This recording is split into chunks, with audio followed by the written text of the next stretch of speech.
जय हिंद दोस्तों। देखिए, जनरली हम कोई भी क्वेश्चन लिख कर ही आपके सामने ही सॉल्व करते हैं और बताते हैं, लेकिन ये आप देख रहे होंगे कितना देर से पहले से बना हुआ है। तो ऐसा बात नहीं कि हम पहले बना लिए और फिर रिकॉर्डिंग कर रहे हैं। होता ये है कि थोड़ा सा कमी मेरे माइक में है, कोई परेशानी है, दिक्कत थोड़ा सा कहीं तारों लगता है, वायरों कैसे कट गया। तो ये बता तो दिए थे, पूरा एक्सप्लेन भी कर दिए थे ऑफलाइन जो पढ़ा था उस क्लास में, लेकिन फिर से हमको दोबारा ही रिकॉर्ड करना पड़ा क्योंकि उस वीडियो में साउंड ही नहीं आया था। तो बनल है ये, तो सोचे कि हम सिर्फ समझा देते हैं। क्वेश्चन क्या कह रहा है कि देखो exercise 14.3 cases in 11th binomial theorem, question number 11। आपके पास किताब होगा, आप पढ़ सकते हैं, और नई किताब है तो एक बार हम बोल देते हैं क्या है question.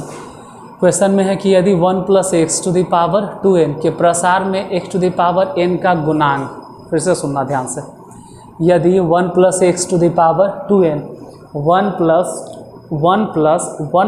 x 1 + x⁴2n 1 + x⁴2n 1 + x⁴2n के प्रसार में x⁴n का गुणांक 1 + x⁴2n के प्रसार में x⁴n का गुणांक 1 + x⁴2n के प्रसार में x⁴n का गुणांक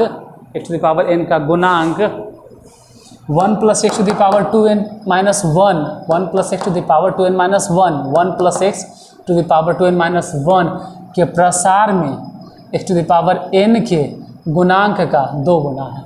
तो यहाँ पे 2 ऑप्शन था कि इसमें x⁴n का गुणांक निकालिए और इसमें भी निकालिए। ऑटोमेटिक इधर वाला जो निकलेगा गुणांक वो इसका इधर वाले का 2 गुना होगा, ये वाला। तो हम एक काम किया, अगर ये 2 गुना होगा तो हम इधर 2 गुना कर दिए, 2 गुना। अब तो दोनों में से कोई बड़ा नहीं होगा, अब दोनों क्या हो जाएगा, बराबर। फिर से थोड़ा ध्यान से सुनना, अगर आप 10th में पढ़े होंगे अच्छे से तो आपको ये बात समझ में आ रहा होगा कि इधर जो है ना, इसमें x⁴n का गुणांक इधर वाले x⁴n के गुणांक का इसका ये 2 गुना है। तो का मतलब ऐसे भी समझो कि गुना होता है, तो हम इसमें 2 गुना कर दिए। अब हुआ क्या, x⁴n, तो x⁴n कहाँ से आता है, x⁴ जो n दिखाई दे रहा है हम जानते हैं सीधे आया होगा लोअर सफिक्स, मार्कर सही से नहीं चल रहा है, लोअर सफिक्स, ये सीधे आया होगा लोअर सफिक्स से, ये सीधे उठा होगा लोअर सफिक्स से। x⁴n जो आता है वो लोअर सफिक्स से, इधर वाला जो x⁴n है ये सीधे उठाया गया होगा कहाँ से, लोअर सफिक्स से, वो सीधे आया होगा लोअर सफिक्स से। ठीक है, लोअर सफिक्स से आया तो हम ऑटोमेटिक 2n कॉम्बिनेशन n चुन लिए, क्योंकि लोअर सफिक्स n होगा। 1 तो पहला टर्म है, 1 पे क्या लिखेंगे, 2n - n, अपर सफिक्स माइनस लोअर सफिक्स। पहले टर्म पे तो यही होता है, दूसरे पे सिर्फ n। अब मेन तो इसी पर फोकस करना है, मेन आपका यही है।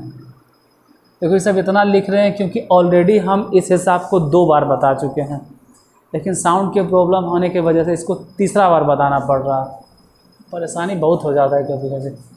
और उधर भी वैसे लिखे 2n - 1 कॉम्बिनेशन n, उसके बाद 1 लिखे, फिर x⁴n, यहाँ n चाहिए इसलिए तो ऐसे लिखना पड़ा। फिर क्या हुआ, इससे नहीं मतलब है, हमको इसके गुणांक से लेना देना है, इसलिए जो ग्रीन मार्कर से घेरे थे समझने के लिए, आपको इसी से मतलब है। तो 2n कॉम्बिनेशन 1 लिखें और उधर मतलब 2n कॉम्बिनेशन n लिखें, उधर 2n - 1 कॉम्बिनेशन n लिखें। ये जो है ना, इसका मतलब गुना, तो गुना कई गुना, 2 गुना, 2 गुना कर दे। अब दोनों में से कोई बड़ा कोई छोटा नहीं, अब दोनों आपस में बराबर हो गए। तो बराबर करने के लिए क्या किए, 2n फैक्टोरियल, फिर n फैक्टोरियल, फिर 2n - n फैक्टोरियल, उधर जैसे लिखते गए 2n - 1 फैक्टोरियल, फिर नीचे n फैक्टोरियल, फिर अपर में से लोअर घटाएं, इधर जैसे है। फिर हम चाहते हैं कि दोनों काट दें, क्योंकि दोनों तरफ इक्वल प्रूफ करना है, तो ज़्यादा बड़ा काहे करें, जितना हो सकता है काट के थोड़ा छोटा कर देते। तो काटना शुरू कर दिए हम, काटा, फिर लिखे 2n, फिर घट के लिखे n फैक्टोरियल, ई 2 रहने दिए, 2n - 1 रहने दिए, ई घटा के लिख दिए, 2n में से n गया, 2n में से n गया तो n फैक्टोरियल। और ये 2n फैक्टोरियल को हम समझाएं, देखो ये समझा रहे थे क्लास में हम कि 10 को लिख सकते हैं 10 गुने 9 फैक्टोरियल, 20 को लिख सकते हैं 20 गुने 19 फैक्टोरियल, 15 को लिख सकते हैं मतलब 15 फैक्टोरियल को लिख सकते हैं 15 गुने 14 फैक्टोरियल, या फिर 15 गुने 14 गुने 13 फैक्टोरियल, और भी लिख सकते हैं। सब समझाए थे क्लास में। अगर आपको ज़्यादा समझना है तो हम आपसे यही रिक्वेस्ट करेंगे कि कृपया करके आप परमुटेशन कॉम्बिनेशन टाइम निकाल कर देख लीजिए, क्योंकि बाइनोमियल थ्योरम तभी समझ में आएगा जब आपका परमुटेशन कॉम्बिनेशन बहुत अच्छा होगा। इवन बहुत नहीं तो कम से कम अच्छे तरह से आप समझ गए होंगे। परमुटेशन कॉम्बिनेशन नहीं जानते तो फिर यहाँ नहीं समझा पाएंगे। 20 गुने 19 गुने 18 17 फैक्टोरियल पे रोक दीजिए, नहीं चाहते तो 17 से आगे बढ़ते 16 फैक्टोरियल पे रोक देते हैं। मतलब ये बताना चाह रहे हैं कि 2n को हम लिख सकते हैं, 2n फैक्टोरियल को 2n गुने 2n माइनस 1 फैक्टोरियल। n लिखें तो उससे कम कर देंगे n माइनस 1 फैक्टोरियल। इधर 2n n है, क्या करें तो दोनों तरफ n काट दिए, बच गया सिर्फ 2, रहने दिए, अब नहीं काटेंगे। 2n माइनस 1 रह दिए, n माइनस 1 रह दिए, क्योंकि उधर भी तो वही चीज़ था, तो LHS equal to RHS proved हो गया। और अगर आप लोगों को कम्बिनेशन में प्रॉब्लम हो रहा है तो इसी चैनल पे हम परमुटेशन और कम्बिनेशन पूरा डिटेल में बताएं। तो एक बार परमुटेशन और कम्बिनेशन, कम से कम परमुटेशन वाला मतलब जो परमुटेशन चैप्टर है उसमें से 2-3 को वीडियो देख लीजिए, और कम्बिनेशन वाला 2-3 वीडियो देख लीजिए। उसके आगे अगर आपको नहीं पढ़ना है तो नहीं देखिए। परमुटेशन का पहला एक्सरसाइज और कम्बिनेशन का पहला एक्सरसाइज, ये दोनों का पहला एक्सरसाइज ज़रूर देख लो। परमुटेशन का फर्स्ट एक्सरसाइज और कम्बिनेशन का फर्स्ट एक्सरसाइज, आपको पूरे अच्छे तरह से बाइनोमियल थ्योरम समझ में आएगा, अब नहीं तो फिर परेशानी होते ही रहेगा। चलिए 10 बता दिए थे, 11 में साउंड का प्रॉब्लम था, ये भी बता दिए। एक काम करते हैं, इसी में हम 10 भी समझा देते हैं, वो वाला वीडियो नहीं अपलोड करेंगे, तो छोटा छोटा वीडियो हो जाता है। फिर मैं 5-7 मिनट का जब वीडियो बनता है ना तो आप लोग को फिर सही नहीं लगता होगा, लगता है क्या ये शॉर्ट्स बना रहा है, तो हम इसमें 10 भी बता देते हैं। जब इसमें इतना मेहनत किए हैं तो 10 इसी में बता देते हैं। क्वेश्चन नंबर 10,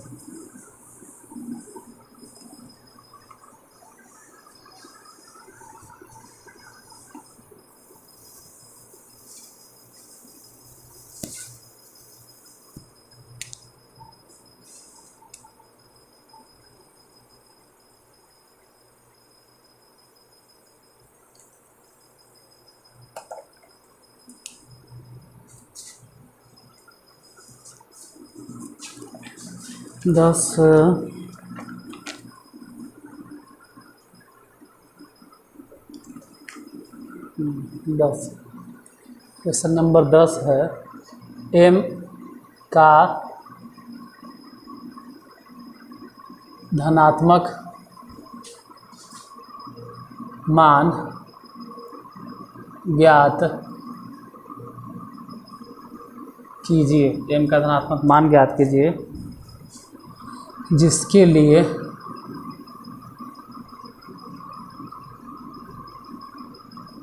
जिसके लिए 1 + x to the power m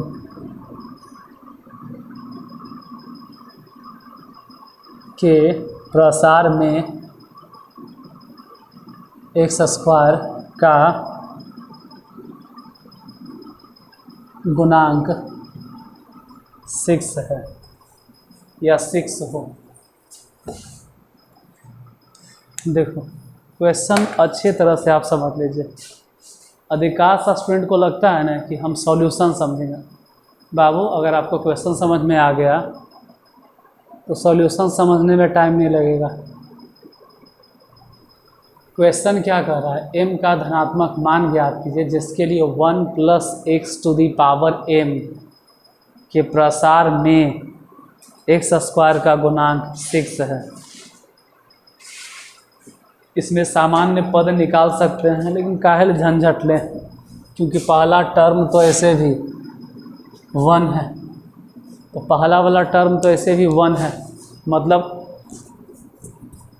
जैसे आप इतना दिन से बाइनोमियल थ्योरम हमसे पढ़ रहे हैं, आप देखते होंगे कि जो पहला टर्म होता है ना, पहले ध्यान से सुनो हम क्या बोल रहे हैं। जैसे मान लीजिए चौथा पद अगर आपको निकालना है तो क्या करते थे, अपर सफिक्स ऊपर देते थे। जैसे पावर 10 हो 15 हो, 20 हो, जितना भी पावर हो, मान लीजिए 20 पावर है पूरा, तो 20 कॉम्बिनेशन। और अगर चौथा पद निकालना होता था तो 20 कॉम्बिनेशन 3 देते थे। फिर से सुनिए, a plus B to the power 20 और इसमें कहते 5वां पद निकालो, तो हम शुरू में ही लिखेंगे 20 कॉम्बिनेशन 4। या मान लीजिए a plus B to the power 20 है और कहते छठा पद निकालो, तो लिखेंगे 20 combination 5। a plus B to the power 20, a plus B to the power 20, X plus Y to the power 20 और कहते 10वां पद निकालो, 10वां पद। तो अगर 10वां पद कह रहे हैं तो 20 कॉम्बिनेशन 9। 12वां पद निकालो तो 20 कॉम्बिनेशन 11। 15वां पद निकालो तो 20 कॉम्बिनेशन 14। मतलब जयवां पद निकालना होता है ना, लोअर सफिक्स उससे एक कम होता है। ये ध्यान रखना, ये तो आप समझ गए अच्छे तरह से इतना दिन से। फिर एक बात और है कि जो फर्स्ट टर्म होता है, जैसे लिखने के हम बोर्ड पर लिख सकते हैं लेकिन नहीं लिखेंगे, ध्यान से सुनिए, सुनकर ही आपको समझ में आ जाएगा। जैसे x plus Y, X plus Y बोल रहे हैं, थोड़ा ध्यान देना। x plus Y,